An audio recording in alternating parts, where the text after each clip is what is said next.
Welcome to The Longlist, a podcast where we celebrate movies and other pop culture through the storied art of rankings. There are no wrong answers, no bad opinions, and hot takes are always encouraged. I'm Josh Muller. With me, as always, is my brother Jack Muller, and this episode is all about 2025 movies. Yeah. I'm excited. Me too. I was listening to the podcast that we did for our 2024 wrap-up. And it was like I think it was like our second podcast ever. And it was good. It was fine. It was I actually enjoyed listening to it. Right. But it was a lot. It's totally different than what we're doing today. Yeah. Because we talked a lot about the Oscars. We did what pick will win, what pick should win. We did all of that. We did all that in 2024. That's going to be a whole like 3 hours episode. long? No. Oh, nice. We didn't. We have better ideas this year. So and you know. Second podcast. What are you going to do? Also, we released it in Right, well, it's also kind of a format that one of our formats. Now we have multiple formats. You know what I mean? One of the formats is we do a bunch of lists, and that was that year. Yeah. And we spent a lot of time talking about the Oscars, which at the point of releasing it had already happened like a month before. So confusing. It was like, March, and we were talking about yeah. I think Honora's going to win, and everybody's like, no shit. Yeah. Won everything. Good job, guys. Good way. Hot takes. In this episode, as we alluded, it's going to be very different. We're going to be going over all the years in movies, but doing it in our own way. All the years in movies. All the movies from last year, but doing it our own way. In the first section, we got a couple classic long lists. Then we're going to be giving out, and I'm excited about this, the first ever Longlist Awards. Speaking of prestigious award time of the year. And then in the final section, Jack and I will divulge our top 10 films in the year. We'll break them down much more thoroughly than we have in the other sections of the podcast. Jack, what did you think of 2025 as a movie year? I thought it was pretty good. Yeah. Honestly, this might sound weird. Up until when I was working on this pod, I was like, man, this was a great year for movies. Yeah. And then I was working on this pod, and I was like, well, other than the movies that I'm talking about today, I don't have that much to choose from. You know what I mean? Yeah. Like, I wish there were more of every sort of genre. It was a good year for, like, dramas and, beautiful pieces of film art. Yeah. It's a good like filmmaker year. I think you nailed it. And I thought about this a lot. And I think I said this on something else. Maybe it was that we might have talked about this last week. Maybe it was with you. Probably. It probably could have been. Could have been with Becky. I also did another podcast, which was fun. So check out the Pipeline podcast with Darren.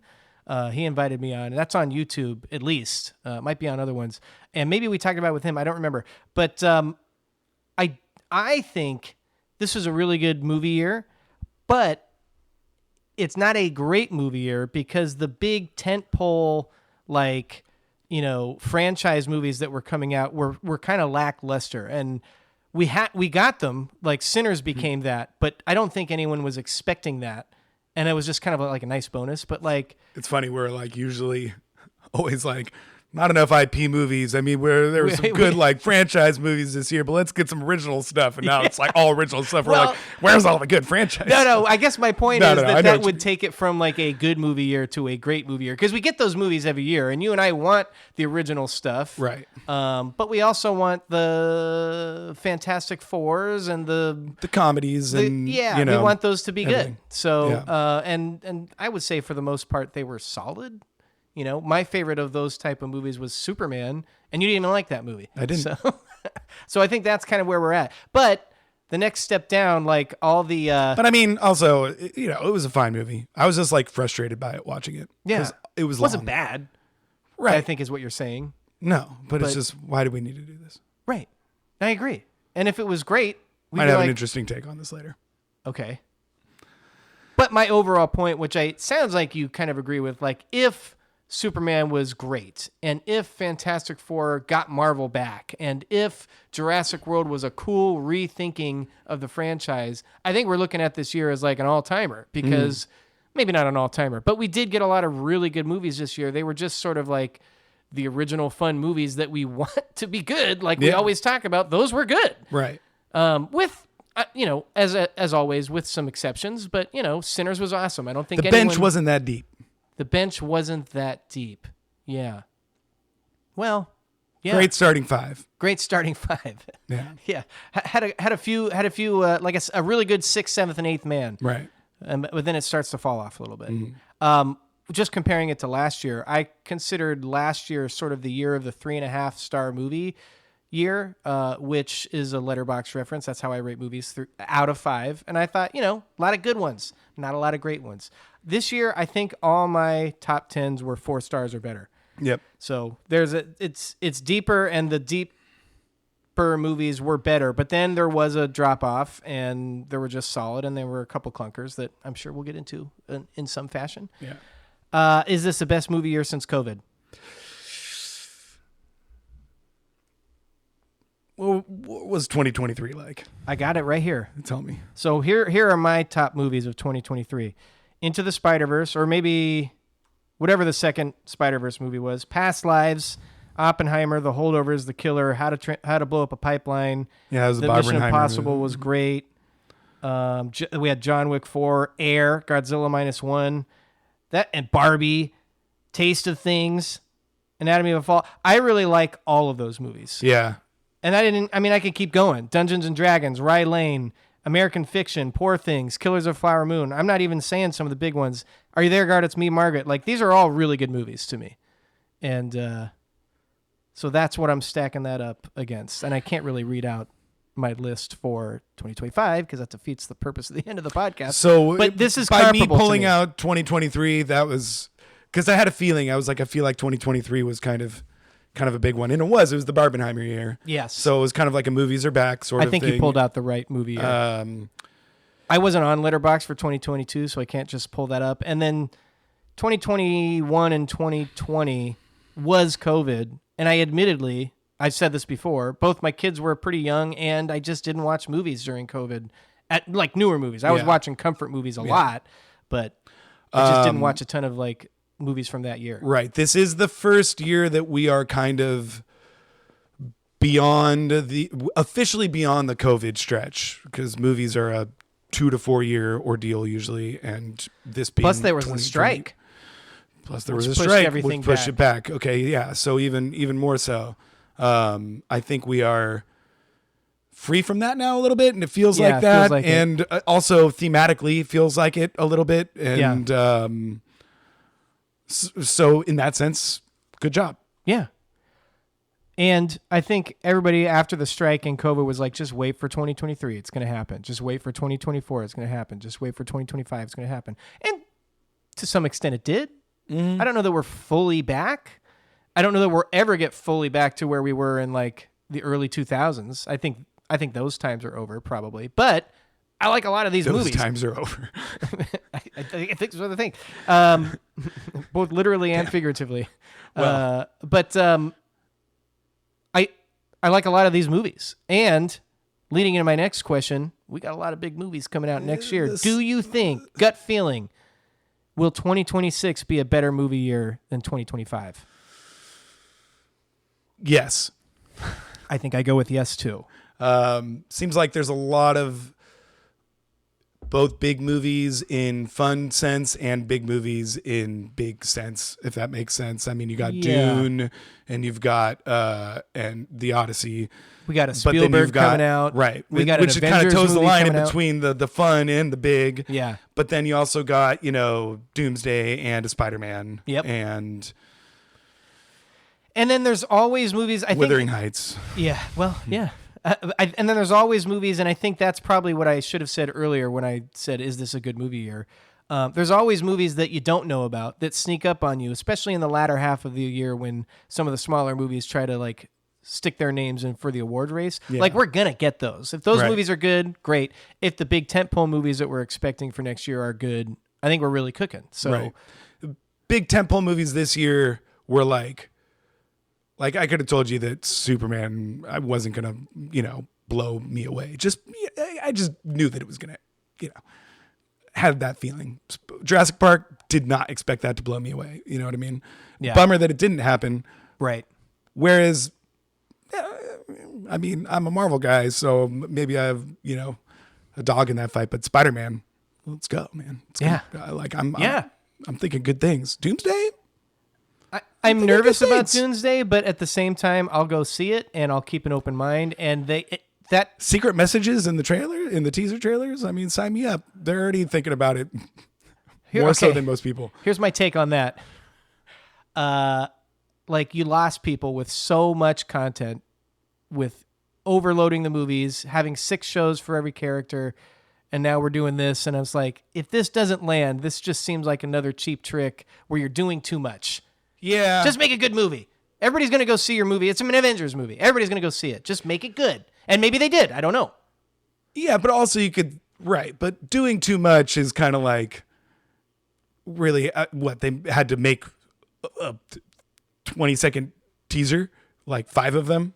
Yeah, but then you have to pay attention to all of them really closely to figure out the clues. But right, somebody probably just thought about it in like 2 seconds and just did it. We'll see. Like, I don't know. I don't think it was doing too much. I think they were like, let's have a little fun with this, which I respect. Okay. Not like James Gunn going out there and being like, everybody's doing superhero movies wrong. I'm going to fix superhero movies. We're going to do it different. New DC is going to be different. They made the same exact superhero movie we've seen. But it was the best superhero movie of last year. I don't think I agree. Okay, that's fine. I like Fantastic Four. Haven't seen it yet, to be fair. But I'm just a Marvel guy. Not high on my to-do list. Yeah. But I'll watch it. It's on Disney Plus now. I'll get to it. All right. Anyway, if you would like to reach out to us, we have an email, thelonglistpodcast@gmail.com. You can tell us your superhero takes. You can tell us why I'm wrong. You can tell us why Jack is right. All right. Should we do 20 more minutes on Marvel? No, we gotta keep going. That podcast is coming. Yeah. Do you want to talk about any movies that you didn't? I've already mentioned a couple. Do you want to talk about movies you didn't get to, just so we set up expectations for our list at the end? I didn't see Testament of Anne Lee. Neither did I. It just came out. Just went wide. It did. I'm going to really try to see that before the Oscars, especially if it gets nominated. If it doesn't, I might push it back a little bit. But yeah.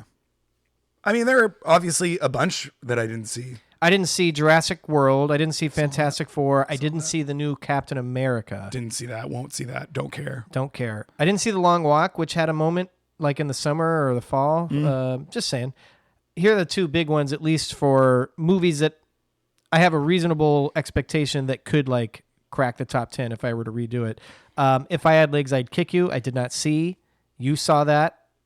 And I didn't see No Other Choice, which you saw yesterday. Yes. Again, that one just went live. Right. If I Had Legs, I Can Kick You. You can rent now. I just didn't get to it. I'm kind of bummed about that. But No Other Choice just went wide. Pretty happy with how wide it went, too. Yeah. Also, Hamnet went re-wide. Yeah. It was gone. After the win, right. I think they put it back in the this theaters. weekend. It came back in all theaters. And you saw that one recently, too, yes, right? I did. Yeah, nice. I didn't see Secret Agent, which you just saw recently as well. That's probably one of the biggest. I didn't see Die My Love. I didn't see that either. I don't really have any interest in that one. Yeah. That's the one with Jennifer Lawrence and Robert Pattinson. I hear she's great. I hear she is too. It just looks like I don't know, from the trailers, it just looks like a tough hang. But I hear people really like it, so I probably should give it a shot. Send it, like you said in the last podcast. Right. So, all right, that's kind of what we're working with. There might be a couple other that come up. All right, let's have some fun. Let's get to some classic lists. 2005 was a wild year in movies with a plethora of genres represented throughout the year. As always, there were a bunch of crazy things that we witnessed. So it's time for top what the fuck moments from 2025, and there's a bunch. And I made a long list, if you will, and I cut a bunch down, so I could have had even more. You want to take it away? Go for it. All right. So I got 6. Oh, okay. Well, how many do you have? 10. Oh, jeez. All right. I probably should have left my more in there. Okay. the Eddington final shootout. The whole thing. The whole thing. I almost could have done the whole Eddington movie. Right. And I thought about it, but then I was like, wow, the ending really does kick it up into another gear. They're like out in the desert. Ooh, maybe I shouldn't say all this. Well, whatever. They're out in the desert. You know, there's fire all around. There's explosions going off. Then he has a crazy shootout through the town. Awesome. He's just holding the biggest gun you've ever seen. It's just nailing people. It's really wild. And then the ending, the very, very ending with the guy on the phone and everything was pretty crazy too. So I'm doing that. Number 5. When the shit hits the fan in Warfare. That was like, whoa. I'm not sure how much I enjoyed Warfare, but I respect it. I thought it was for great. its When filmmaking. is the shit not hitting the fan in Warfare? It just really hits the fan when they try to get the guy out. When they go out into the street? Out in the street, yeah. And then it's like, So good. shit was already in the fan, and then they Right. threw a bunch more in there, like a Babylon situation. Yeah. It was like gnarly. Number 4. That's a good one. Thank you. When the parents start stabbing their faces with forks and weapons, I was like, what is going on? I thought about a bunch of options for weapons too, but I got you on another one. okay, great. That was one. Another movie that really, I mean, you could take your pick. In Marty Supreme, when everybody's licking the honey off the dude's chest. Oh, yes. Which is like kind of a sad and poignant moment. So I want to be respectful when I put it on this list. Well, and but it goes into the transition with him, with her, you know, like licking the honey pot. Oh, I don't remember that. Well, like the next scene is him going to sleep with Gwyneth Paltrow for the first time. So it's kind of, it's a nice little I forgot about transition. that. It's interesting. I got to see that movie again because so many things happen. That shit was just like, we're doing this. Yeah. And then the story, I was like, is that the end of the story? Which is a great ending, but it was just like, whoa. Yeah. And there's a whole build up to, you got to tell him the story. You're going to love it. It's a crazy story and crazy to watch it. So I had that. I love that actor also. Thought he was great. Yeah, he was really good. I don't know that I've seen him in anything else before. I'm sure I have, but yeah, he looked familiar, but I couldn't place him. That's gonna that. Well, yeah. All right, never mind. I got you. Gonna come up later. Number 2, the drool in the mouth for Sinners. I thought about it. When he's like, you know, she's already a vampire, and he's like, "Hey, baby, you're drooling." She's like, "You want some?" And like drools in his mouth. And I'm like, that's so fucking gross. Sinners didn't make my list, but that was the moment. I was either it's the drool scene or the, you know, obviously crazy music scene that is super trippy. And yeah, the thought about that too. But the drool is way more, you know. Yeah, I just rewatched it. And that was like the only part where I had to like close my eyes because it's so gross. What? Close my eyes, man. I don't want to watch drool going. Not exactly my reaction, but that's fine. Oh God. And number 1 from your favorite movie, Freaky Tales, the Sleepy Floyd Samurai Massacre at the end was just fun seeing them play an actual person in real life, super gnarly, cutting people down with a katana. That whole movie is kind of like a what the fuck moment. Yeah, the Nazi killings was also high in the running. So that's my 6. What do you got? Number 10, I got the Pop Fly in Ephes. Oh, that doesn't come down. Oh, that doesn't come down. Yeah. Yeah. Awesome. Wow. Great call. The movie's cooking at that point. Nice poll. Thank you. Number 9, I have 3 minutes into Train Dreams, homie's getting thrown off a bridge. Yeah. Didn't see coming. Nope. Respect, though, to the filmmaking. Well, actually, that's how it happens in the story, book, too. Yeah. So, let's see here. What am I on? 8? 8, I got the final Paperman death scene in No Other Choice. You haven't seen it, but people get murdered in this movie, obviously. That part I knew. Surprisingly, I don't know if you want to call them tame murders, but, you know, nothing like out there. Nothing like hard to watch? Yes, nothing hard to watch. That's good. Until the end. Okay. And the last one. That's the one I'm referring to. Okay. Number 7, I have the bathtub scene in Marty Supreme. Yeah, that's the other one I thought about. That shit is crazy. We almost lost Alex with that one because she thought the dog was dead. So, and throughout that movie, we were on pins and needles of whether that dog was going to make it or not. Number 6, I have Ralph Fiennes showing up at the end of 28 years later. I got 5 more to do. Yeah, Eddington, essentially the ending, but really him being paralyzed and his stepmother banging the nurse. Oh, I forgot about that. Yeah, right next to him when he's paralyzed in the bed.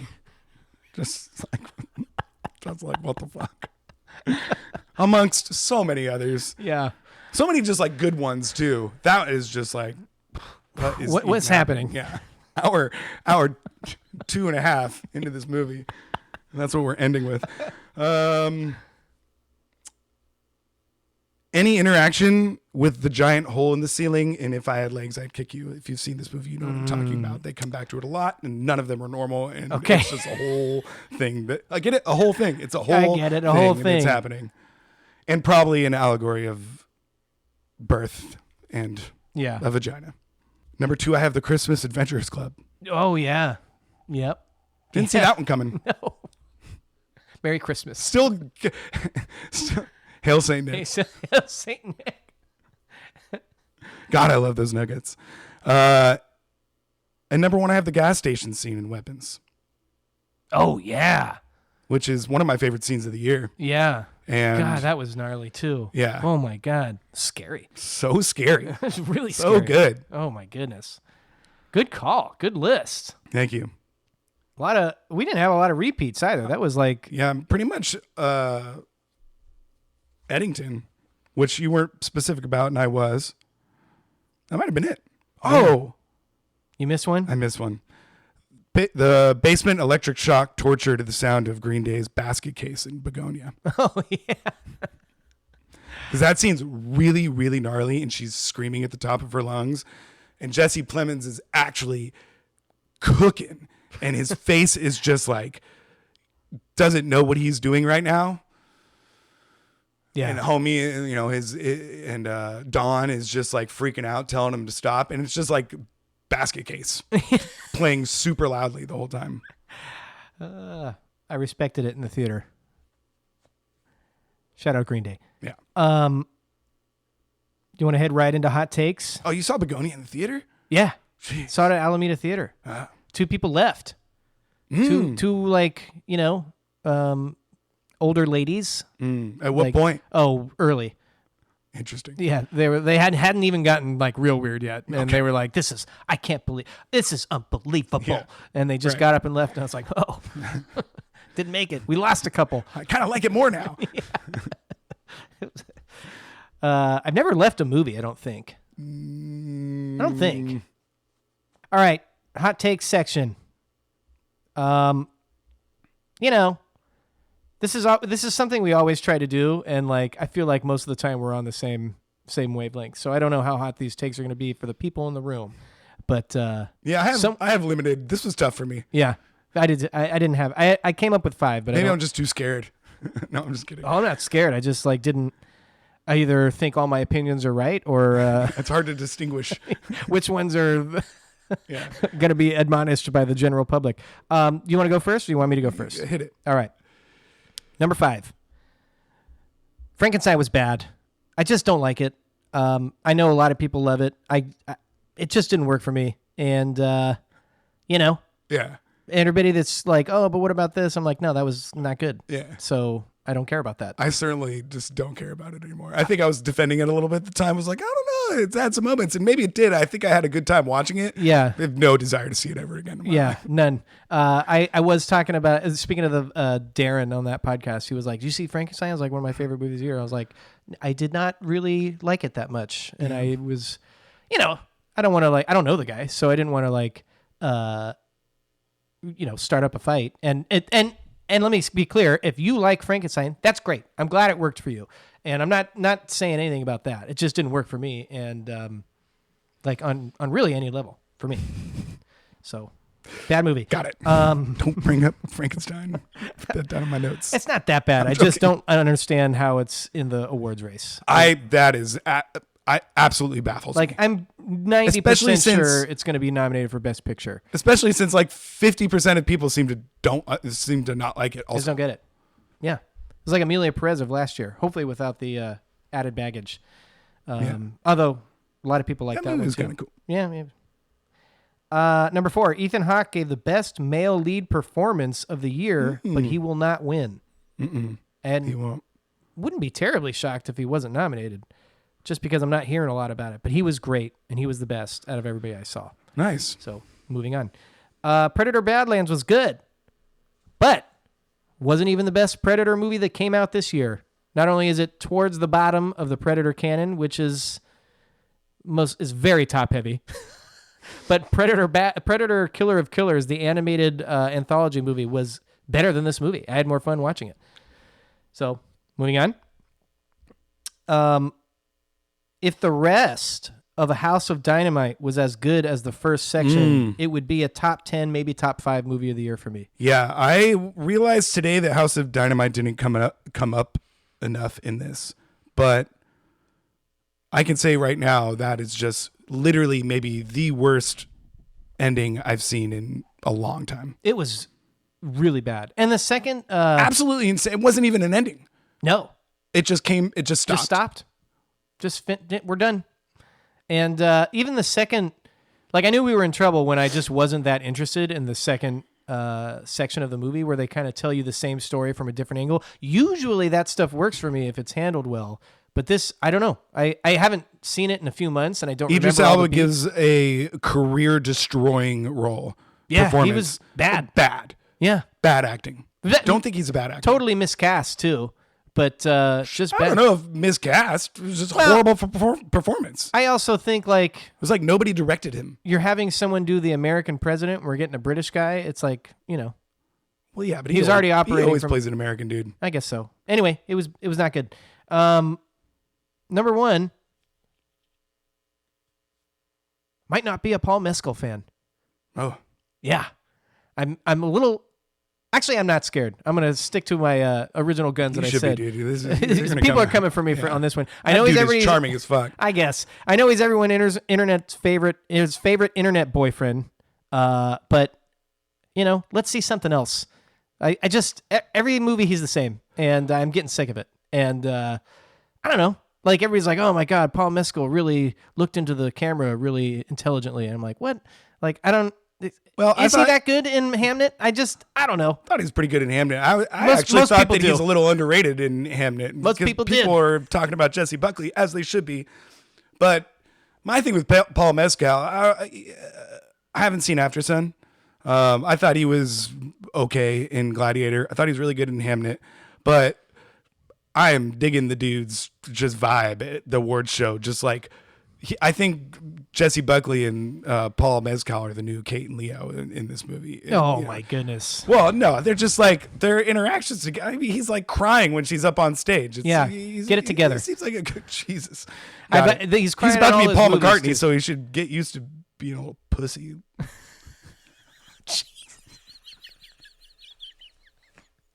Shots fired. Sorry, Sir Paul McCartney. That's my number 1 hot take.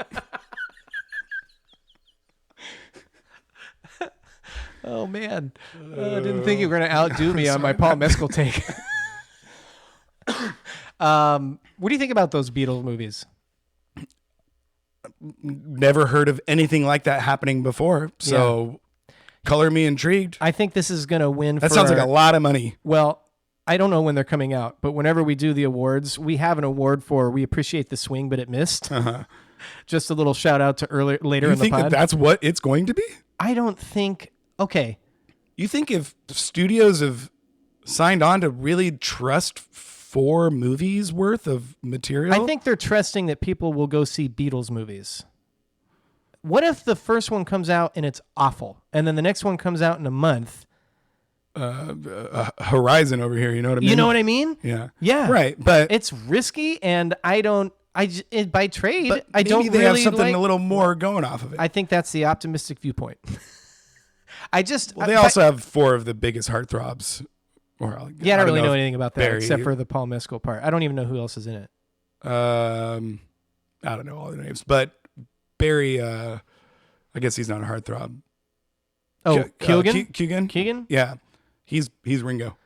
Right. Who's going to go see the Ringo movie? What if they release the Ringo movie first and it's not good? Yikes. That's no shot at Barry Keoghan.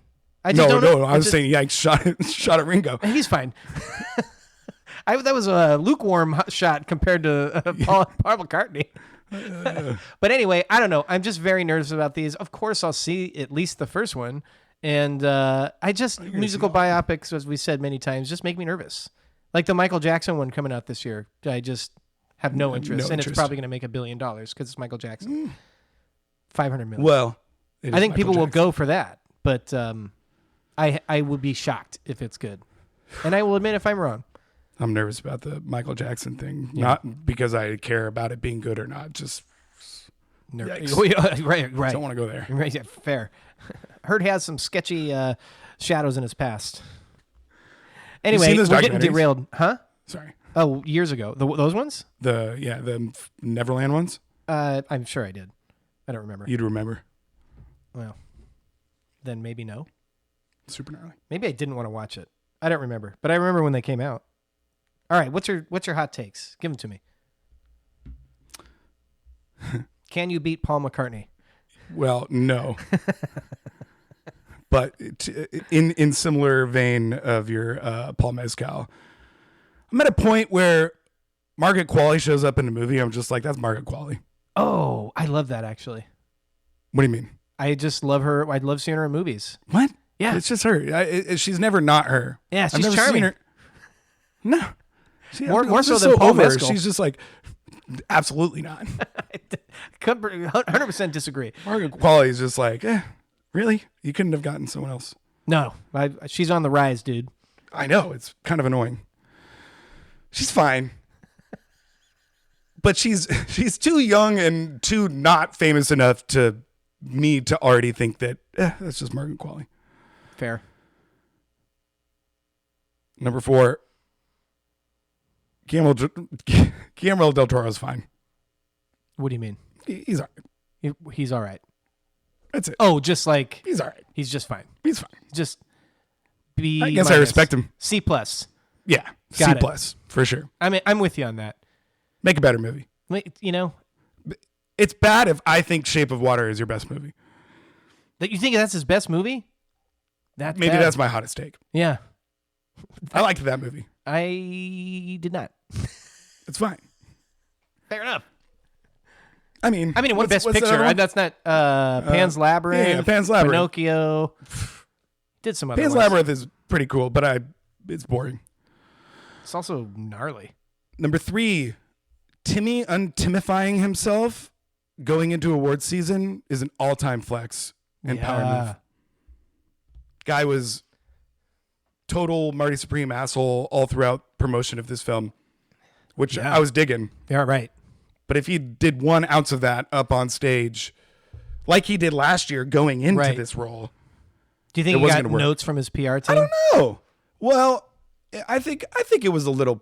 I think the Marty Supreme press was very, very coordinated. I do too. I think it ending was also probably coordinated. They were probably like, "You're not going to be able to do this whole orange thing forever." Right. So and I do dial it down. I think he's honest in saying he wants to win awards and be seen as the best. Yeah. And I think part of that is playing the game with the press tour and the campaign trail. So I wonder if he got some notes. Hey, man, humble it up a little bit. I'm not saying he doesn't feel that genuinely, but let's tone down the cocky and tone up the, my father taught me to be humble sort of a thing. Yeah. Number 2, this one's tough. I guess it's a hot take. All the movies this year are one movie. Huh. There's just like a lot of intersecting themes of parenthood and post-capitalism and rebellion and environmentalism that all kind of intersect a little bit. If you can make a Venn diagram of sorts with all of the movies this year, which I have not done. And as I was watching them come out, Eddington came out, and then I saw One Battle. I was like, these 2 movies are kind of coded together. And then Begonia kind of seemed coded together with that. But then it was an accident, and No Other Choice seemed to be more coded with Begonia than it was with One Battle and that other one I just said. Hamnet and Train Dreams are on each other's corner. Hamnet and Train Dreams are right there. If I Had Legs, I'd Kick You, and Motherhood, I haven't seen it, but Die My Love seem to be coded together. That's a good call. Lots of grief, lots of political upheaval, all kind of just intersecting. Sign of the times, man. Yeah. Also some one-off like weird image, like there were bees in a couple of, were there bees in Hamnet? I'm pretty sure there was bees in Hamnet. I don't remember. And there was definitely bees in Begonia. That was a whole thing. Pretty sure there's definitely bees in Marty Supreme because they're licking that dude's chest. Oh, maybe that's, oh yeah. That was the other bee. Thank you. You're welcome. I knew there was another bee movie. Yeah. No Other Choice ended with a bunch of trees getting cut down, a la Train Dreams. Yeah. Number one. I'm terrified at what One Battle After Another is doing to my psyche and lists of my favorite movies. Have been since day one of watching it. I had an uneasiness in my stomach when I got out of this film because I enjoyed it so much. Wasn't sure, had to watch it. Now that it's on HBO, I also like bought it digitally, and Alex will like put it on for me. Like it'll be like on when I'm coming home from work because she's like, ooh, it's One Battle. I'm like, I've been watching. I don't need to keep watching this. And then I get sucked into it a little bit. Let me just like finish this stretch here. And then the other day I like watched it all the way through front to back for I think my third time and was just hanging on by every line. Yeah. It's already past the every scene is great check mark, which is kind of how I rank my movies, especially my top 5. Upheaval at the top. You texted me. You were like, you just like totally out of the blue. Like, I think One Battle After Another might be challenging for my number 1 movie of all time. And I was like, full stop, red alert. You sent a bunch of gifts. What do you mean? And I just like, I think I passed out for 20 minutes. Yeah. And, no, the best gift you sent was, I don't even know what it's from, but it was Denzel Washington slamming the door in someone's face. And you said, you to the dude from The Big Lebowski. Very true. Got me. Yeah. So I'm tiptoeing around that. Yeah. We're testing the waters. Yeah, We're trying it on, seeing how it fits. Right. Hot takes that qualifies. Yeah. All right, let's take a quick break, and then we'll give out some awards.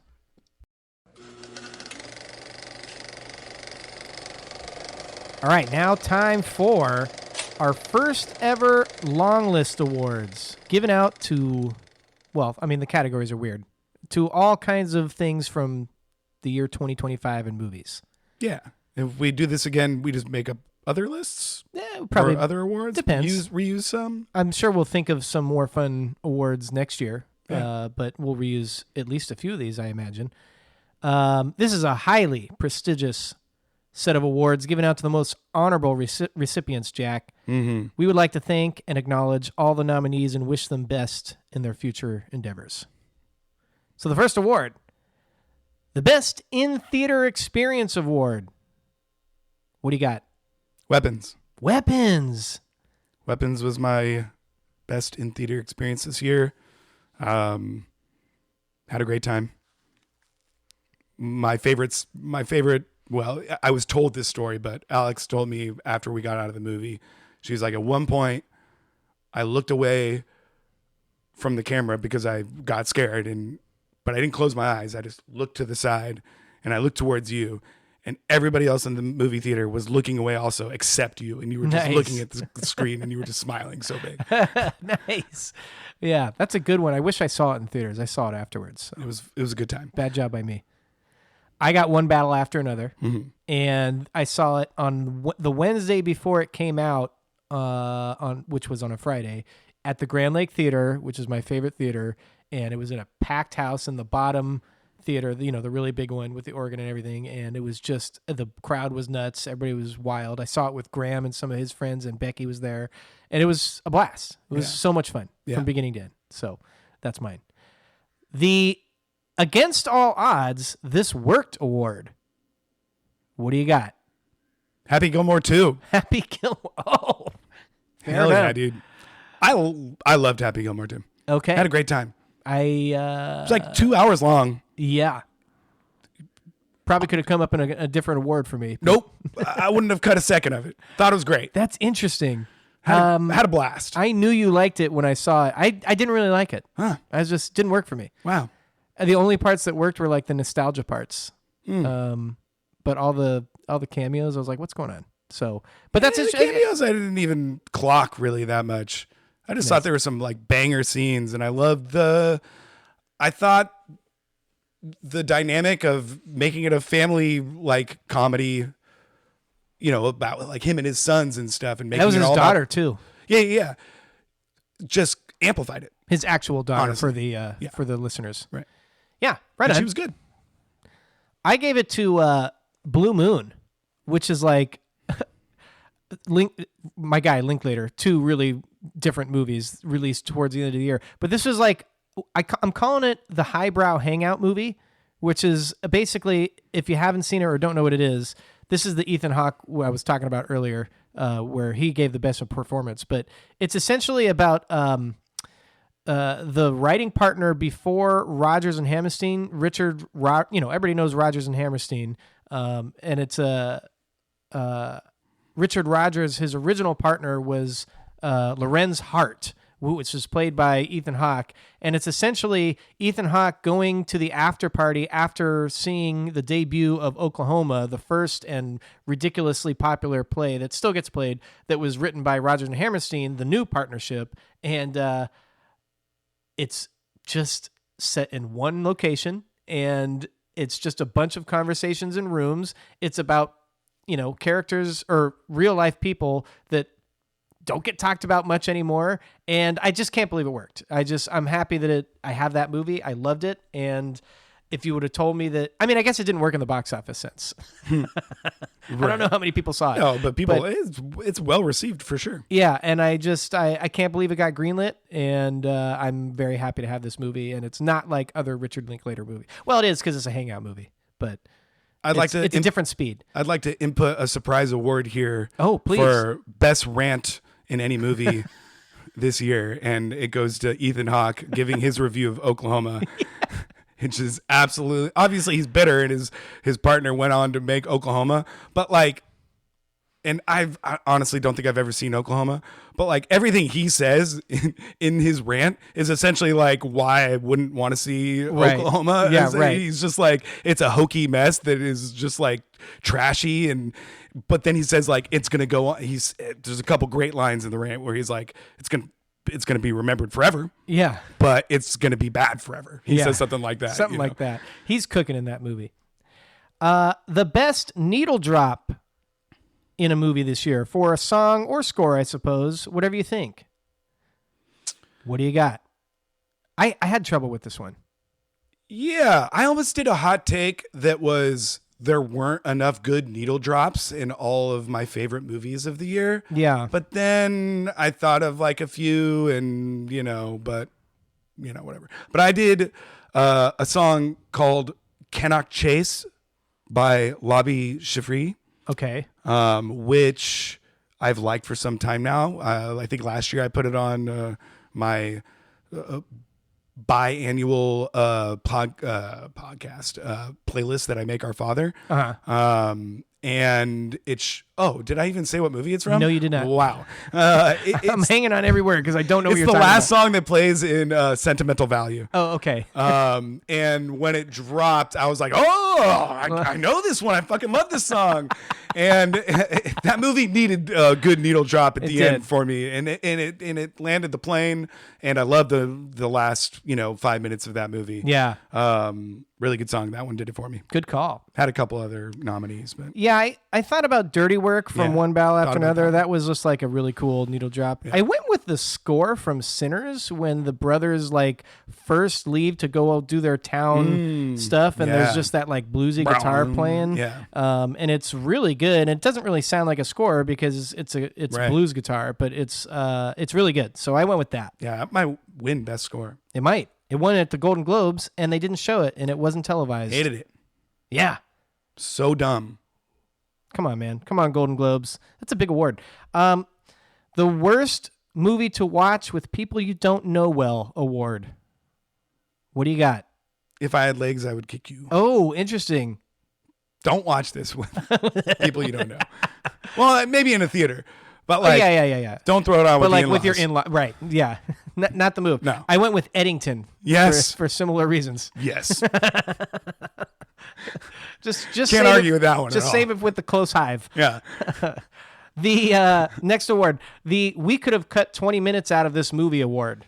There's a lot. This was tough. Yeah, not for me, but there's a lot of secondary options for me. I don't think you saw the movie. I'm going to say There are different versions of this. I almost Yes. went with Marty Supreme. Yeah, But I don't need 20 minutes cut off of that movie. right. And I don't know what you would cut out, but And I don't know did what get a you little. cut out. It felt like a little draggy at one point, but also I was in a movie theater. Like if I'm at home watching this movie, I don't think I need anything cut out of it or anything like that. Right. And I don't really want anything cut out of it. It was more of just a feeling. I went with sentimental value, because the length was one of the things that hindered me from loving this movie. Yeah. And I think that they kind of got. They already established what they needed to establish. We got it. So Let's we move it get along. it. Let's go on. Yeah. I went with Avatar, which was 3 hours and 20 minutes or something. I mean, honestly, this That's could have my been pick, and I haven't even seen the movie. right. It could have been. We could have cut 45 minutes out of this award. Right. It was just too long. It was fine, and it was just like a rehash of the last movie with some couple other elements added, but not like it wasn't a substantially different story. Even the last set piece was like, this is the same. Mm-hmm. We're just doing this again. Mm-hmm. And it would look great. I'm not going to say that it didn't, but it was just like, come on, let's find a new show, you know? The Vibe Award is our next award. I originally had this for the movie that ran mostly on vibes rather than plot, which is not necessarily a bad thing, but then you were like, let's just cut that out and just do the Vibe Award. Mm-hmm. So this can be anything, and I changed my answer. What did you pick? I did Josh O'Connor, who is just like all vibes on the press tour, and he's in The Mastermind, which is a super vibey movie. He's in Wake Up Dead Man, which is a really vibey movie. A little bit more stuff going on in that movie than The Mastermind. He did Saturday Night Live for the first time this year. He got a trailer for this new Steven Spielberg movie, and he was in two other movies that were in the awards, or not the awards, the festival circuit, History of Sound and Rebuilding, which I don't know about. So, but I'm going to say this is like the Josh O'Connor year. He's getting the Vibe Award for me. I like it. He was super good in Thank Wake you. Up Dead Man. Yeah, he was great. I've changed my mind on him. For some reason, I didn't. I mean, he was really good in The Didn't Crown. like his face at first. It's like, who is this guy coming in here? I didn't like how he just like in The Crown, which was perfect. His acting. I just shut my microphone. His acting performances was perfect, but like he I just actually like didn't finish The Crown. hanging his head the whole time, and it's just like, come on, dude. on. But like that's now I've seen him in other stuff, and Really good. he's good. Yeah. I did Train Dreams. Train Dreams, the Vibe Award. Yeah, I love it. Not the tough hang parts. I guess. Right, I guess so. Yeah. Fires, forest fires aside, and people getting crushed aside. I just love being there Yeah. in the Pacific Northwest. I love hearing my guy Will Patton Yeah, narrate my just movie. narrating my life. I want him just narrating my life. And then he sat down to record a podcast. Pretty good. Next award. I respect. This is going to go to the Beatles in 4 years. I respect the swing, even though it missed award. I did Frankenstein. Oh yeah. Okay, know, I that's guess. good. Yeah, I dig it. I did this movie called G20, which I heard was fun at the beginning of the year. Has Viola Davis as the president. Oh yeah, this one. And like terrorists, lock down the G20 conference, and she has to do like an action movie thing to get out of it, and she just turns into an action star. Sick. And I was like, kind of down, but then the movie was bad. Yeah. And it looked bad, and it felt like a TV movie. And Anthony Anderson was in it, but he wasn't funny. He just was straight the whole time. And I was like, Bad job. we could have done more with this. Yeah, that's a waste. Yeah, it was a waste. I was really excited to see him in the cast, and then it was just like he was just being totally normal and not funny. So I respect the swing. I wish they could get a redo on that. I liked Viola Davis as an action star, which she also was in what's that movie? The Woman King, which was pretty good. But yeah, just missed. Wasn't good. Yeah. I thought about giving it to House of Dynamite, but then I was thought about like- it too. But then I was like, I don't respect the swing on the end because it was totally intentional, and they're like, there's, the ending abruptly was totally intentional. Yeah. Just horribly done, and I didn't like the idea in the first place. Respect the filmmaking of the first half. Sure. Just Not wasn't the swing, good. so Not it didn't get the swing. award. Yeah, I dig that.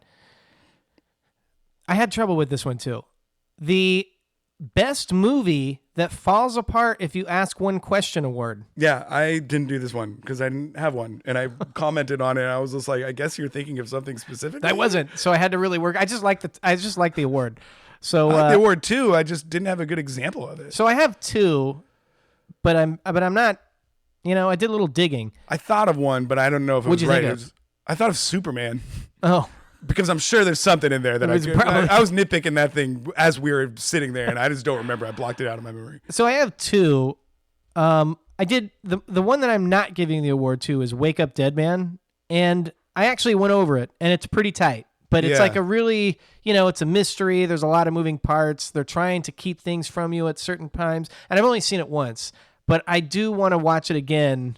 Like I don't want to give anything away, but there's a couple things I was like, well, what's up with that? Okay, are you with the flashback at the beginning with the little girl and like explaining what happened to? Yeah. Were you immediately like, I know what's going on here? Because I was. No. What do you mean? Well, okay, essentially, kind of. All right, we might spoil. We might spoil. twist. Well, I didn't. I was watching that. I was like, oh, clearly, like she's the evil one, and they're just not showing us that she was doing all the bad stuff. Oh, I did know. I did that. I clocked. It was like very obvious that she was. Yeah, that I clocked. Yeah. Even beyond her just being kind of like evil throughout it. I mean, like in that scene, flashback, I was like, oh, they're not showing us her off screen, and he like whispers. She whispers something to it's the like, mom. oh, clearly, It's like she's the evil one. Yeah, no, I definitely figured that out. But there were a couple other questions, like I don't know, like I don't want to give away anything because it's a new movie and anybody can see it because it's on Netflix. There were a couple questions I had. I want to watch it again. I didn't give the award to that. I gave it to Begonia because Begonia is pretty tight too. But I went through some stuff. I'm like, what's going on here? So she's a CEO who gets kidnapped in front of her house, but they don't have like security footage. Okay, but what's your one question? Just like one. Well, this is the spirit of the award. But if I had one question, I'd be like, they couldn't track her car, which probably has GPS to the house. Well, it's funny. Alex, she didn't watch the whole thing, but she watched like the first part of it. She was like, she doesn't have any assistants at the house right now, like watching her. Another good thing. Yeah, she's obviously really intense about security because she does like self-defense classes, but then she doesn't have property. These okay, but I think the ending kind of negates a lot of possible of these nitpicks because I just if I ask a few questions, I'm like, this is weird. But the movie was weird. And let me also be clear. I mean, it's they tighten it because at the end it's just like, oh, it's hard to really pick apart anything that happens because I don't know. That doesn't pass the smell test. But also, I don't think they cut off her hair, Josh. Which can't get to the contact ship. Yeah. I also don't think Yorgos is going for like super linear. Everything has to make sense in his movies. If I'm being honest. No. All right, moving on. We're going to cut that one out. Just kidding. The award for the ending that instantly made me reevaluate the movie. I did Begonia. Perfect. You said you saw it coming from a mile away. I did not up until it happened. Yeah. And rewatching it last night, still had trouble, even though I knew what was happening, still was like convinced or, like. Yeah, man, questions. Falls apart. I'm just kidding. I'm just joking. I like the movie. No, I'm saying, well, how do we talk about Begonia? We're moving on because we don't want to okay. give away the ending. I did It Was Just an Accident, which I love the ending of that movie. Really fun movie, which, I don't want to give away the ending, but really fun movie where the genres are blending, the themes are consistent throughout, and it really turns into a different movie in the last half hour, and I thought it was fantastic. So that's all I'll say. I agree. It's certainly one of my top endings of the year. Yeah. The One-Time Watch Award for the movie that is good, but we're probably not going to queue it up on a random Tuesday night. No brainer here. I did Hamnet. I also did Hamnet. Yeah. I'm going to move on. Moving on. I changed the name of this, which is not on your doc. The Let great. It Simmer Award for the movie that needs a reappraisal in 5 years. Eddington. Oh, you loved it. I don't need you're just saying appraisal in for general. it. I know that people will look back on this and be like, ooh, we missed this one. I think you're probably right about that, including your guy over here on this end of the I table. almost had a whole hot take. I just skipped it because I probably ranted about it in other episodes. But yes. I think Eddington was people not understanding Eddington are just not viewing art properly. Okay. I'm not saying they need to like it. Right. They need to understand it. Right. I felt I understood it. What? You did. Oh, okay. I went with The Mastermind. I don't know if you saw this one. Speaking of Josh O'Connor, it's a Kelly Reichardt. Yeah, my new guy. Not Paul Mescal. No. Celebrity Deathmatch. Paul Mescal versus Josh O'Connor. Fantastic. I keep thinking, which one is English or Irish or whatever? Which one's American? Josh O'Connor is American, or is he not? I don't think he is. Oh, they're both really. I don't know actually. Let's look it up. I thought he was British. Well, he's not in Wake Up Dead Man. No, but he's acting. Is Josh O'Connor British? Oh yeah, you just saw him in The Mastermind. You should know. Well, what difference does that make? He was acting in that English? one too. He is a British actor. Damn it. Born in Southampton, England. And then, for the record, Paul Mescal is Irish. So, both of them. Anyway, The Mastermind. I was surprised I didn't like it as much as I did. It's like a different take on a heist movie. It's very vibey. And I felt it had some pacing issues. But I really expected to like it. A lot of people I trust opinions on liked it. I just think I got to let it simmer. I'm gonna revisit it in a few years and see how I feel. Okay, next award. You not liking a heist movie that much? Because I heard your review on it on TikTok, and I was like, man, if Josh doesn't like this movie, heist movies are like guaranteed 3 stars for me. Right. So what'd you give it? I gave it 3.5. Okay. But I was expecting it to I was gonna surprise you with it did spoiler, it didn't make my top 10. So I was gonna impress you with The Mastermind making my top 10. It didn't work. Couldn't do it. You know what I watched last night? Speaking of heist movies, not exactly the same. The Rip, the new the Netflix Matt Damon and Ben Affleck movie. It was all right. It's worth a watch. Okay. It's like one of those movies that I wish there were one every week, and I'll probably watch it one more time in my life. It's not an all-timer, but if they came out with a new movie like this every week, I would watch it every week. So it's one of those movies. They call that television. Well, the award for... You just got to watch Task, dude. I know, but that's supposed to be really good. That's something different. No, but I'm saying that there are television shows that you could just watch every week that are satisfying crime thrillers. Well, now they're coming out with the new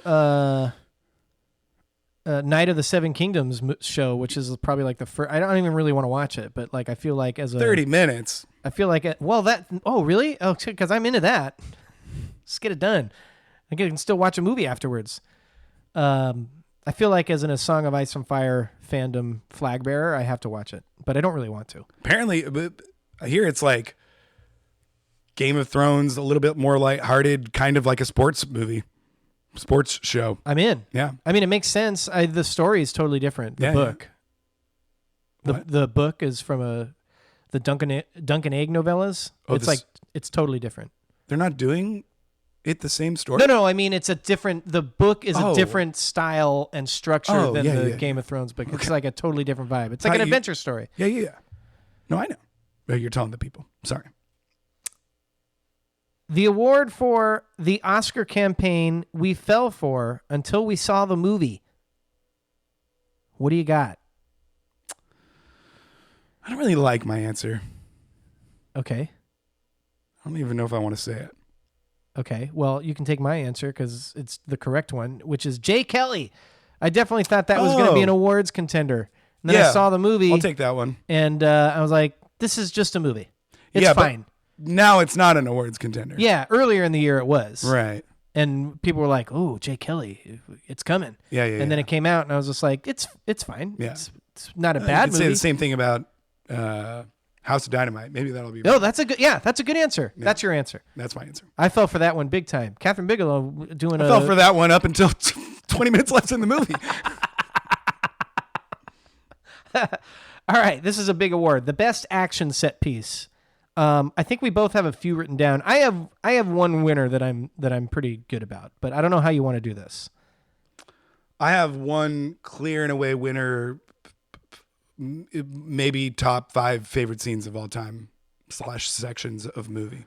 Okay, I think I'll go first then. Yeah. And let you finish off. Sorry. I did. That's fine. Should I give my honorable mentions? Yeah. Okay, so I thought about the Sleepy Floyd massacre. We talked about that. I think I know which one you're gonna go with, but I thought about. Mine. Okay, so I'll just skip that movie entirely. I thought about the Sinners finale, which is really awesome. The finale, like the end fight scene. You know, the vampires getting the thing. I know you didn't like that part. I was like on cloud 9. I liked some of it. It also, the second time I watched it, went by way faster than I remembered. Yeah, me too. I watched it again recently. I think I mentioned that already. Like I thought it was like the last 30 minutes was all like vampire killings. And I watched it and I was like, man, that's like 5 minutes. Yeah, right. It's pretty. What's he talking about? Pretty brief. And the shots of him in the water at the end, with the fire, and it's great. It's just so beautiful. I went with the biplane finale set piece from Mission Impossible, whatever it's called. I should have written it down. I should have said Josh is going to do something from Mission Impossible. This is not my favorite Mission Impossible. It was a little disappointing. I still liked it. Again, pacing issues. They really should have hit us hard with the Mission Impossible theme in the last Mission Impossible, which they did not. But man, I got to tell you, I have never seen anything like Tom Cruise crawling around on that biplane, which he, of course, actually did. Never seen anything like it before. Dude, it was crazy. Like Tom Cruise crawling around on that other plane and jumping out of it. I'm just saying, those other movies. It was so good. I was like, never mind. I'm super stoked. In the theater, I was like, this movie's kind of boring. And then when it got to that, I was like, never mind. Everything, all hail Tom Cruise. It's so good. It's not, but that scene was great. So what did you go with? Well, I should say I got it between 1 and 2. Well, I should say the ending shootout at Bennington that you talked about was quite good. Yeah, I quite enjoyed. Ending weapons, really good. Yep. There's also a lot of sequences in that movie that are really good. I don't know if you call them action. Right. But what'd you go with? The scene when she's passed out in the car. What's her name? Amy Madigan? No. The Julia Garner? Yes. Is passed out in the car because she's drunk and she's been like staking out the house. Yeah, when the guy comes out. And the lady comes out. Or the lady. And it's just the most... I saw a breakdown of that scene on Instagram that was like brilliant of as far as like throwing you through different emotions. Oh man, that was so gnarly. Because you are like scared, laughing at certain points, and like back to scared within like 3 seconds of when she comes up to the car and then she gets in the back seat. Yeah. She just like cuts off a piece of hair. Oh my God.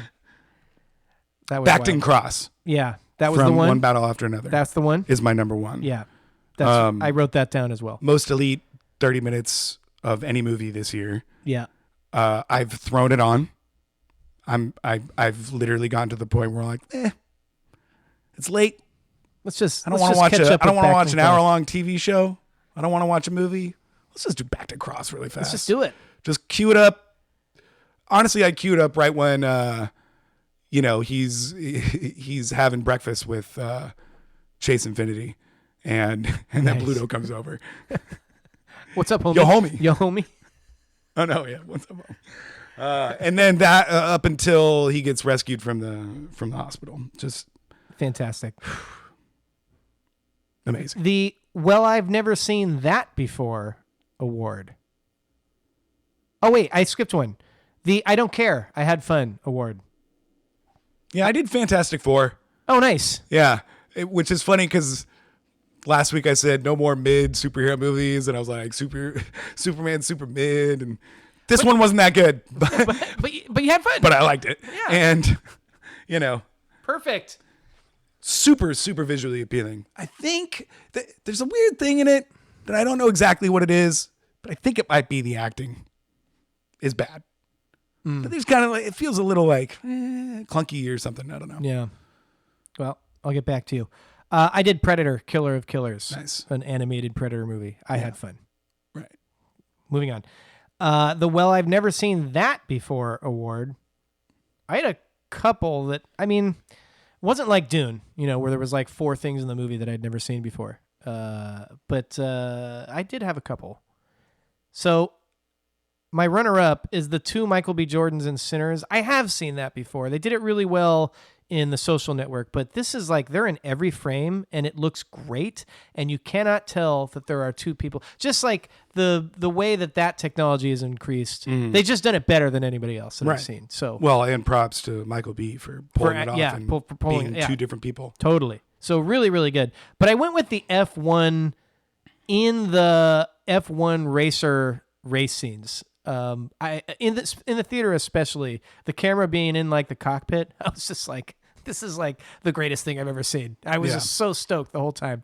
So I'm gonna go with that. But it's very, very close with Michael B. Jordan, and I couldn't think of anything else. So if you got something that beats that, I commend you. I didn't really go specific. I went Marty Supreme. Oh, just like the whole movie. Yeah. Yeah. Sports movie is like, so like a doesn't crime do thriller. Sports for the majority of the movie, and is a period piece, but modern. It's set to a backdrop of 80s music, but the actors feel like they're almost in like the 21st century, pretty much. But it's set in the 1950s. Yeah. Extremely fast paced, extremely rip roaring, funny. Anxiety inducing, and I'm bawling at the end of it. Yeah. In the last 15 Takes seconds. you through a loop. Yeah. I love it. All right, we got to pick up the pace here. Most successful execution of a theme that was explored by at least 3 movies this year, which is kind of your point earlier. What do you got? I went with It Was Just an Accident.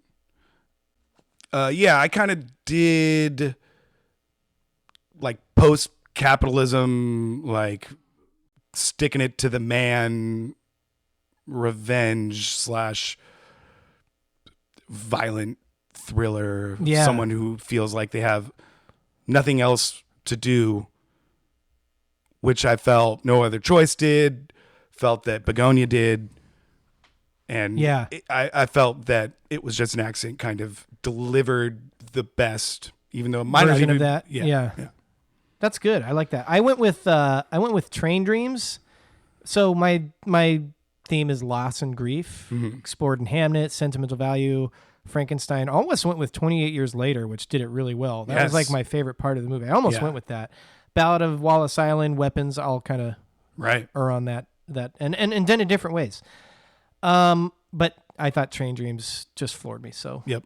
The most underrated performance award. I would fairly confident we have the same guy, same person. Nope. Okay, never mind. I did 2. I did a male and a female. Damn it! I did 2 males. I did Ava like Victor for Sorry Baby. A great call. I am shocked that she isn't being talked about more in this Best Actress race. I know she did get nominated for the Golden Globe, which was fun, right? And I'm still holding out. Could still happen for Oscars, and I would be extremely happy. might have been my favorite performance of the year. I thought she was great. And she also wrote and directed the movie. I think this is her big like coming out party for that sort of a thing. Because This is her debut film. That's what I'm saying. Oh, yeah. Is that, you're What do you confirming mean? that? Well, I mean, she's been an actor before. Yeah. This is her debut. And I think she's getting plenty of recognition to get For sure. more stuff done. For but sure. it doesn't feel like it's really sneaking into the race. Yeah, I guess that makes sense. Yeah, I know what you mean. But she's I'm great. just surprised. I'm with you. Yeah. She was very, very good. And then my male is Lee Byung-hun from No Other Choice. Damn, I'm nice. also very surprised that he isn't widely considered for the best actor, which I know is kind of a tight race, I guess. But It's tightening it up for thought sure. he was absolutely incredible. Nice. Okay. Well, I did 2 dudes, so I feel bad about that. You bastard. I know. I did Tim Key from The Ballad of Walrus Island, the British comedian. If he Nice. wasn't in that movie would have sucked. But he was in that movie, and he was hilarious, and I just enjoyed every second he was on screen. And then I did Ray Fiennes, Oh, yeah. who, I'm a little surprised isn't in the supporting actor category. He was just great. He's the best part of that 28 years later I for agree. me. So Yeah. went with that. Best Death Award. This is pretty standard, pretty simple. What do you got? I changed mine. We talked about it. I changed mine. I didn't. Who do you got? I don't remember. Well, this is spoiler territory. I got Pedro Pascal in Eddington. Oh yeah, that was shocking. And Shocking. If you haven't And- seen and it's a Eddington two-parter. right now, by this point, sorry, You've had 7 months. it's been out. Pedro Pascal doesn't make it through the movie. Mine's a little less spoiler of a movie of Mickey 17 because he dies Dies the a whole bunch movie? of times and everyone's funny. I think my favorite's when they're like dumping him in the burner thing in the like lava or whatever they use to dispose of the body, and he's like, oh, someone's like, oh, he's still alive, and he goes, it's okay. Made me laugh. Robert Pattinson. Me too. The Jetpack Award for the character we most want to get a drink with. I'd be shocked if we don't have the same person. There's only here. one answer. There's only one answer. Sensei. Okay, moving on. From one battle after another. The Best Shot Award. What do you got for this one?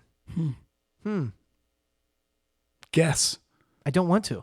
You're not going to get it, I don't think. I doubt you'd get mine. I'm doing the cars lighting up the field in Ephes.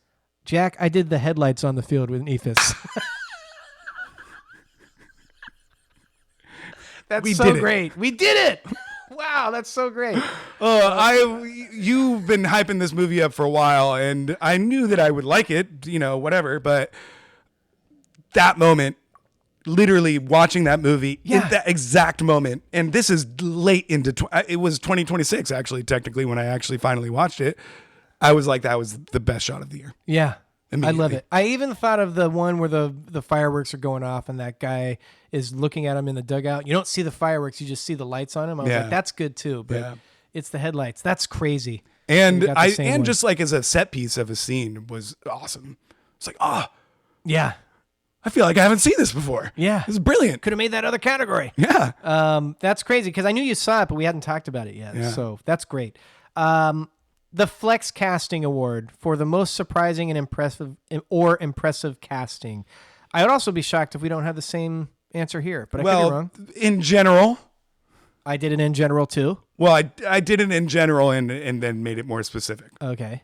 In general, Marty Supreme. Yeah, that's what I got. More specific, David Mamet is the play director. Which I'm sorry, I didn't know at the time. And then it was didn't like, know that was either. fucking David Mamet? Yeah, who is Who if is you a don't know, he's a playwright, one of the most celebrated American yeah. playwrights.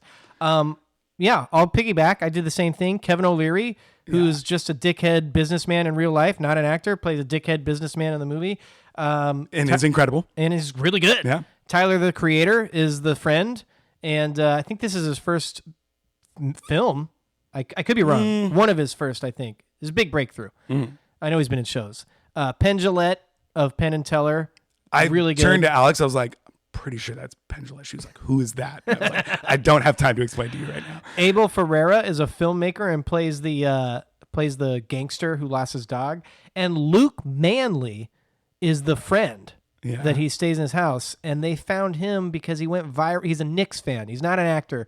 He went viral for like having a really hot take on a Knicks after game after the game sort of celebration, some news outlet interviewed him. I can't remember what he said, but he said something ridiculous. Yeah. And they went viral because of that, and they cast him in the movie. Similarly, one of the dudes who works in the pool hall was a viral like homeless man that you would recognize from like being a meme and being like a viral video. And when I saw him on screen, I was like, how do I know that guy? And that's not, when I found out, I was like, that's not what I was expecting. And then, of course, there's like multiple basketball players play the Harlem Globetrotters. Yeah, Jesus. it's a tough one. So good job by Josh Safdie, who just really, I mean, he does good casting in all his movies. Right.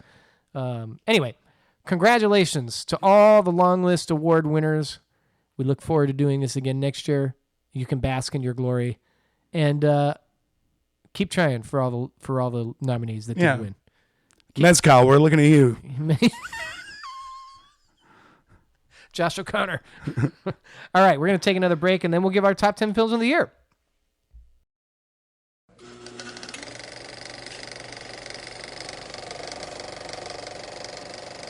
All right, it's time.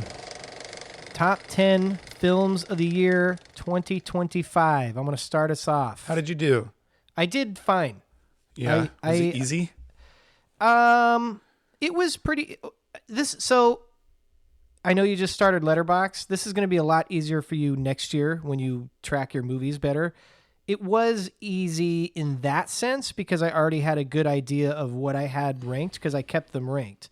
Yeah, but when you rank them, there's only, I mean, you're really just going between probably 5 and 4, right? What do you mean? Like there are only so many rankings that you could like give these. Well, so you're saying you just like rank them in a separate list? I have all my movies that I've watched in 2025 movies ranked, and so I've ranked all of them. Okay. So it's not just you ranking them, meaning like with the stars. You're actually so I have it rated, right, with the stars. And then when I put it in the list, and then throughout the year, I'm kind of moving things up and down, but it's like generally where I have it. And then once we're doing this podcast, I knew I had to like firm it up. And so I spent some time just kind of, is this movie better than this movie? I just move it up a notch, Yeah. So far and so on and so forth. And then I would say that my, like I said, my top 10 movies were all 4 stars or better for me. And then it just worked out this way that number 11 was a 3.5 star. And then I had a bunch of those. Oh, interesting. Yeah. It's weird. Like I didn't plan it that way. It just, that's how it worked out. I would say that my 15 through 8, more just like 15 through 10 Could are be like interchangeable, right really close. there. Yeah. So it was hard. The rest of my list was pretty easy, but like it was hard to really like finish off my top 10. Interesting. And decide which one I wanted to like go for. Because I didn't. Weirdly enough, I didn't have that problem. There was a slight gap between number 10 and a number 11. So my number 11 was Sentimental Value, which I liked, but it didn't make my list. And my number 10 I thought was just better. So from there, 10 through, I don't know, 10, 9, and 8 can probably be interchangeable. But other than that, I had a pretty easy time with it. So number 10. I have Blue Moon, which has already been mentioned on this podcast, directed by Richard Linklater, starring Ethan Hawke, Margaret Qualley, Bobby Cannavale, and Andrew Scott. And like I said, it's just a highbrow hangout movie, which I love Richard Linklater movies. The dialogue is just impeccable. Ethan Hawke is giving probably his best performance of his career, in my opinion. And love the lighting, love the look of the bar. It just felt great. It had some tragic undertones, of course, but other than that, it was just really cool to be hanging out at this venue and listening to these conversations. And it was just a low stakes. I loved it. I loved every second of it. Yeah. Number 9. And for being kind of a little bit of a sad subject, it's not a sad movie. It's not really a sad movie. Yeah. Number 9, I had Weapons, which I really liked, directed by Zach Krieger, starring Josh Brolin, Julia Garner, Alden Ehrenreich, Austin Abrams, Benedict Wong, Christopher Gary Christopher was the kid who was great. And of course, Amy Madigan, who is on her Oscar campaign trail and deservedly so. Yeah. I think she'll definitely get a nomination. I think. Yeah. And I hope so. I wouldn't be shocked if she won, but it doesn't seem to be trending that way. So we'll see. I thought it was great. Super fun.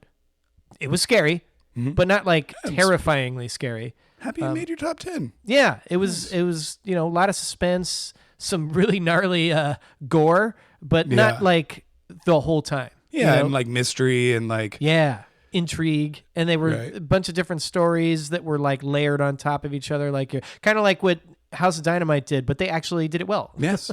They showed you a different part that was going on at the same time in a different perspective, and it worked for me. Yeah. So I had that. Some needles. Had some needles. Needle drops? Nope. Needles. Oh, it did have a good needle drop. George Harrison What do you song. mean it had some needles? Homie, in the tent, there's literally people getting got by needles, which you hate needles. I don't remember that. I probably blocked that out. The heroin addict? Oh, yeah. And then he goes in the tent, he stabs him in the face with the needle. Forgot about that part. It's really gnarly. Number 8, I had Sorry Baby, which you just mentioned, which I absolutely loved, and it was great, and it was written, directed, and starred by Ava Victor, as you mentioned. Also stars Naomi Ackie, Luis Conselmi, I don't really know how to pronounce that one, Lucas Hedges, Kelly McCormick, and our guy from Zodiac, John Carroll Lynch, and from Fargo. He was really good in it. We were watching it, and Becky was like, or I was like, oh, that's the guy from Fargo. And Becky was like, no, it's not. I was like, yes, it is. Or I said Zodiac. Oh, that's the guy from Zodiac. He's like, no. She's like, no, it's not. I would recognize him. I was like, if anybody knows anybody from any movie. Dude, I literally was watching it, and the first time I saw him, I was like, oh, it's the dude. And then the next time I saw him, I was like, oh, that's not him. That's funny. That's crazy. It's definitely him. Oh, he like lost some weight or something. Yeah. Looks good. Looks good. It's great. Also, movie. Lucas Hedges, that dude just decides to be in a movie every like 5 years now, I guess. Like, I guess so. He was in movies for a second. Good ones. Yeah. And then I was like, oh, he's back and just back. doing the same thing that he's been doing. Really good movie. A lot of funny moments and dealing with a very tough subject. Yeah. And doing it really respectfully and but not shying away from it and showing you the aftermath of a woman's perspective on this sort of a subject. I thought it was great. Yeah. Number 7. It Was Just an Accident, which was a good movie throughout, directed by Jafar Panahi, which was a good movie throughout, and but the ending just like blew me away, like I mentioned before. Yeah. So, number 6, I have F1. Mm-hmm. Love F1. Directed by Joseph Kosinski, starring Brad Pitt, Damson Idris, Carrie Condon, and our guy, Javier Bardem. Just getting movie stars and loud noises and fast-moving cars on screen. It's a recipe for success for me. And I thought, they didn't really do anything unpredictable. Like, they played it by the book. But they executed everything extremely well, and it worked for me. And I saw it on IMAX, and I loved it. Yeah. So, F1. Yeah. Some clunky writing in there that I didn't enjoy too much. I was still thinking about the cars. Yeah, no, same. Just like Brad Pitt, go fast. Yeah, great stuff. Number 5, we're in the top 5 now. I have Marty Supreme. Okay. Directed by Josh Safdie, starring Timothy Chalamet, Gwyneth Paltrow, Odessa Zion, amongst others. We shouted out all the stunt casting earlier. This was a crazy movie. I would say the first 30 to 45 minutes, I was like, is this the best movie I've ever seen? And then the second act, it wasn't bad by any means. So I don't want to like give that off, but it was more gnarly and stressful, and it went on maybe like 5-10 minutes too long. Like, they almost lost me before the last ping pong set piece, which brought me all the way back. I loved the movie. I saw it by myself in the theater and was having the time of my life. Yeah. And it was really good. Might be because it's more of a 4-actor, honestly. Because you got you got the competition at the beginning and going to Elite. And then you got him coming back, which there's like a settling in and he's still kind of like riding the high. And then the third act is where things get rough and things just keep going. And it's just like, how many different ploys are we going to get for him to make money?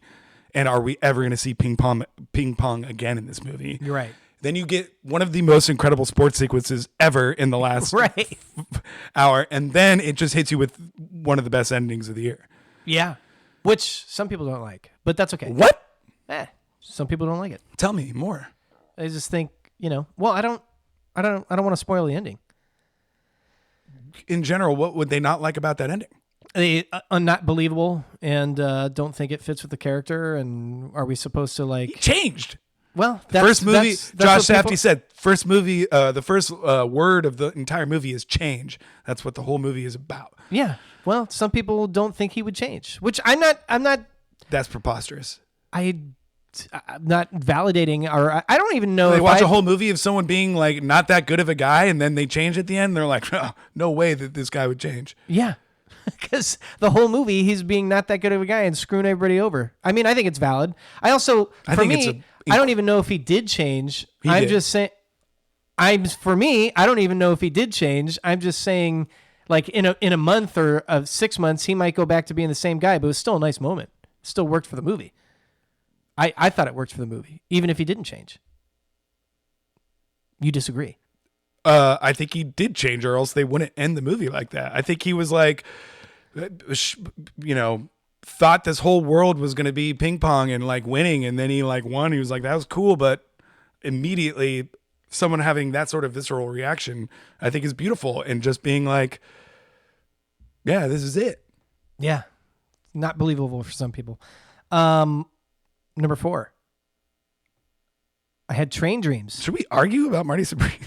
I am with you, even though I don't necessarily think he changed. I still think it was a good ending to the movie.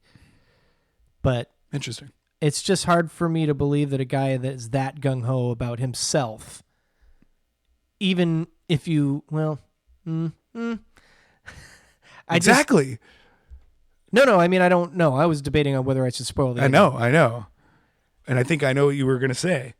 I just... He did it. He did it. I think we're talking about different things. Okay. I liked the ending. And I had it as my number 5 movie of the year.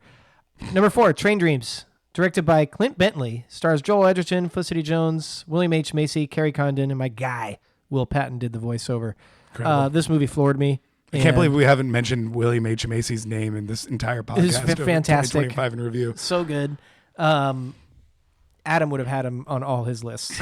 But it was just a beautiful movie, and I wasn't expecting it. And a little bit of it was that because, and I know we talked about this, spoiler alert, Hamnet's not going to make my list. Hamnet didn't totally work for me, and these are at least on the periphery of each other, so I was kind of thinking this wouldn't work either. I don't know what it was, but Train Dreams worked for me, and Hamnet was good, but it didn't come close to cracking my top 10, so Train Dreams, very, very good.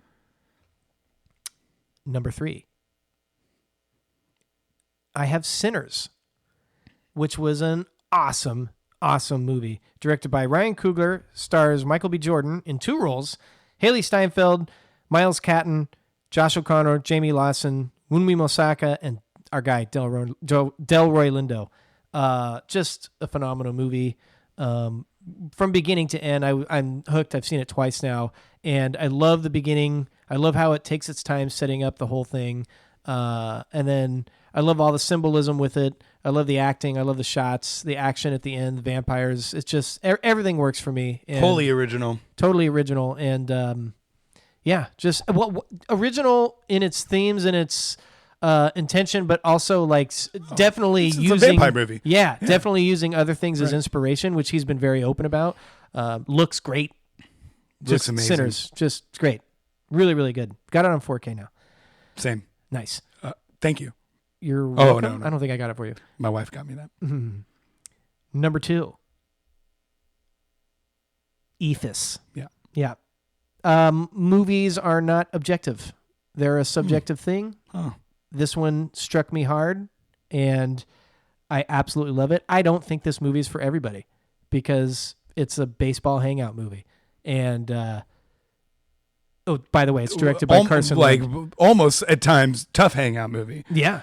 Yeah. It deals with a lot of shit, and it does it in a really unique way. And I wasn't expecting to like this movie as much as I did, and I thought it was wonderful. And I watched it again, and I thought it was even better.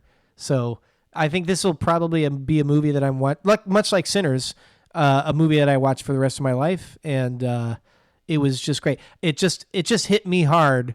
For reasons we've delved into in the past, but I encourage everyone to watch this movie, most especially if you're a fan of baseball. If you're not, I still think it's an interesting watch, but I hope not too many people are surprised that... Actually, I don't care. This is my list. I love Ephus. Really, really good. And it plays on baseball in very obvious ways because it's about a baseball game, but also like abstractly, like, you know... The whole movie is just like, let's get this. I was surprised by how much certain people in the game didn't want the game to continue. I thought it was going to be going into it, like knowing the story. I thought it was going to be like everybody like making the game extend longer. But then you realize kind of like halfway through, you're like, oh, it's like, there's a couple people here who are like, let's wrap it up. No, there's a couple of people there who are the only ones who really wanted to continue. Oh, I see. Yeah. The majority of the people want to wrap it up. It seems like people are over it. And, you know, people are creatively stringing it on a little bit, / it's just stringing on naturally, / that's one of people's least favorite things about the sport. Right. Is how long the game is. Yeah. And how nothing ever happens. Meta and specific, and it has a lot of baseball references, and it deals with like themes of regret and time and aging and you know, things that you wish you could have done differently. So I just think it's awesome. Great, and all done with not beating you over the head with it. You know, it's just really great. Yeah. And my number one movie of the 2025 year is One Battle After Another, and I just absolutely love this movie. It's directed by Paul Thomas Anderson, stars Leo, Chase Infinity, Tiana Taylor, Sean Penn, Benicio del Toro, Regina Hall. Great cast, great acting, really funny, lots of action, really good. Really well thought out themes. I thought there's some detractors of people from this movie, but I think that's mostly it got so popular and so overly praised that people tend to zag on things. Same thing happened with Sinners. I just think it's so great. So, yep, that's my list. So do I. Yeah, I think it's really good too. Yeah. What do you have as your number one, Jack? I wonder. Me going on for 10 minutes earlier about me texting you at 1 a.m. This might be. It wasn't that late. What do you got? Thanks for giving the good breakdowns, so I won't have to do that myself. Oh yeah, because we got problem. A lot of crossovers here, just different orders. Okay. I think we have 8 that are the same. 8. Wow. I wasn't expecting that. Neither was I. That means you made good choices. Same with you. As soon as you said weapons, I was like, all right. It was good. I know. Okay. Number 10, I have Sorry Baby. Great. I actually just watched it recently. I was a little late to the game. I just thought it was incredible. Really got me. There's a cat in it. That helps. Yeah. And I thought Ava Victor was just like this awesome character that she created that was quirky and had trauma that she dealt with in interesting ways that I loved watching. And she was very smart and confident and like moved through the world in a way that I respected, but also like scared and like, really intense at times and lost control, which felt extremely real. And Number 9, I have Ephus. Ephus. Love it. Number 8, I have Weapons. Weapons. Oh, my number. Oh, no, it wasn't my number 8. Weapons is great. Weapons was great. Favorite movie experience in theater. Mm-hmm. Number 7, I have It Was Just an Accident. That was my number 7. Yeah. These next two are actually very close, and I think they're actually pretty similar movies. It Was Just an Accident, very similar to you. I was like, what tone of movie am I watching for the first part of it? But in a way that normally I don't know if I like that sort of thing, but I did like it. And it was funny, but then challenged me and, Yeah, just didn't know what was going on. And then similarly, like, just had, in a way that you're hoping, like, it's a movie that's setting up kind of, not a twist ending, but like a reveal ending. Yes. And somehow in the most surprising way still like delivers in a way that you wouldn't expect. Yeah. Yeah. For a thriller, you know, violent, like weird off the wall comedy thriller thing. Yeah. Some excellent sound design. Yes. In that movie. Yes. And just when I thought, like, in the last scene, I knew what was happening, it didn't happen. Yeah. Awesome. Number 6, I Have No Other Choice. Yeah, I want to see it. It's really, really good. Okay. This is Park Chan-wook's new film. It is about a man who is laid off from a job and has no other choice, which they say the words no other choice like literally like 30 times in this movie. They really beat you over the head with it. Getting to spotlight level. You didn't think I'd be able to make a spotlight reference in this episode, did you? Somehow he managed. You didn't think they said it couldn't be done. It only took us 2 hours to get there. But just been waiting. Good movie. Yeah, it's a good movie. Sorry, I threw you off. No, it's okay. Feels like, you know, in this kind of like post-COVID sort of theme of, you know, thrillers that are kind of like goofy, but also really intense and are about people taking, you know, very drastic measures to try to repair their life. Yeah. And actually, maybe I've only seen Old Boy of his, but he definitely plays with different tones in his movies. Yeah. Yeah, just an incredible movie. I haven't seen anything like it. And it definitely made my like top 4 list of movies I haven't seen before. I really want to watch it. I'm going to get to it before the Oscar episode. Number 5, I have Sinners. Yeah, great. Number 4, I have Train Dreams. Fabulous. Oh, that's where I had Train Dreams. Really? Yep. Train Dreams really got me. I was very impressed. Number 3, I have Eddington. Yeah. It withstood time. Yeah, I figured it would. I kept it there. I figured it would. It was also one of my other favorite movie experiences of the year in theater watching. I think that it is a brilliant exploration of the madness of our times. Yeah. And I think that is the best way to go into watching it is, you know how crazy right now is. So that's what this movie is. Even if you hate what's going on, maybe that's the most real part of it. You know? Yeah. And it's also absolutely hilarious. The first time I watched it, I was like, this movie is crazy. Second time I watched it, I was like, this movie is absolutely hilarious. I put it on the other night, watched a good amount of it. I was like, this movie is creepy as fuck. It certainly is. Just like every time I watch it, it's kind of like a different experience. And just like, I'll give it another shot someday. I'm trying to let it simmer a little bit. Number 2, I have Marty Supreme. Yeah. Did it for me. Yeah. It did it for me too. I had a number 5. Number 5 is good. It's a great movie. We have the same number 5. Or I mean, we have the same top 5. Oh, wait. No, I didn't put Eddington in there. Sorry. Put another You made movie. a mistake. I forgot. I did. Number 1 is One Battle After Another. Yeah, it was just great. Yeah. We're basic boys on that regard. We're basic boys. Do you think it's going to win the Oscar? Yes. I think I will too. Yeah, And I'll give it. And I really think PTA will as well. I think they'll definitely give him something. I'd be interested if they give. Oh wait, no, they're in different categories. I was going to say, it'd be interesting if they gave PTA the director and Ryan Coogler the writer. No, Ryan Coogler is going to get the writer. Yeah, but they're in different categories because Sinners is original. Yeah, I think both of them will get the writing. I do too. Yeah, I mean, just great stuff.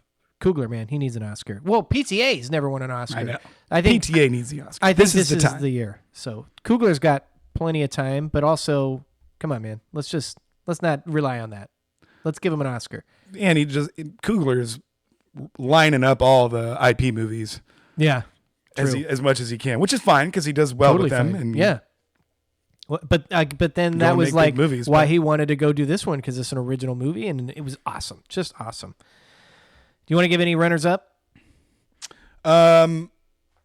My next very close top 5, Sentimental Value, I need to reevaluate. I did like that movie a lot when I watched it. Honestly, I let it kind of fade from my thought process a little bit because I wasn't completely floored.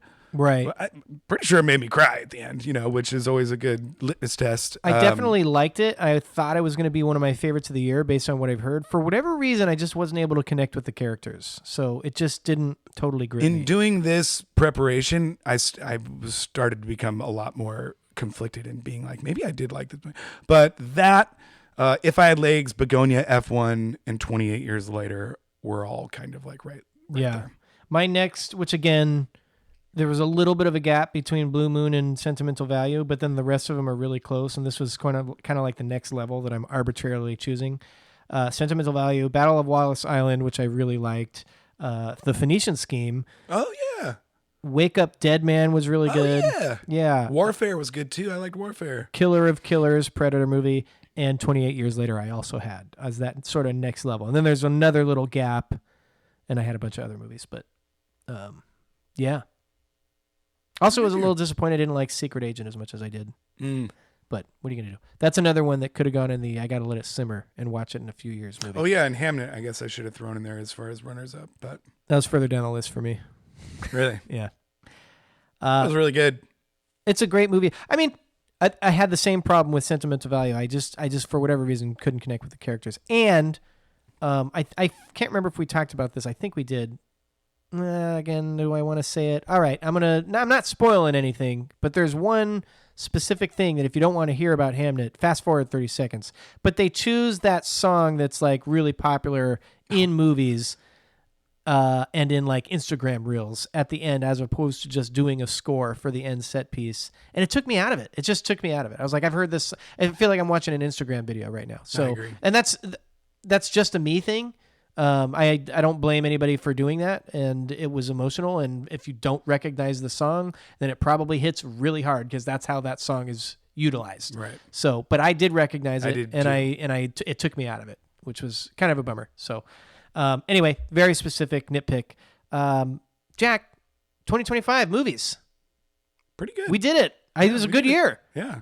And it's pretty soon, a couple weeks, maybe a month or so, we'll circle back and we'll revisit some of these movies in specifically Oscar talk. Yeah. I'd say like this top 10 is like an incredible top. I mean, I'm not saying my top 10 is an incredible. I'm saying like these 10 movies are very good. I really, really like. Yeah, I agree. 100%.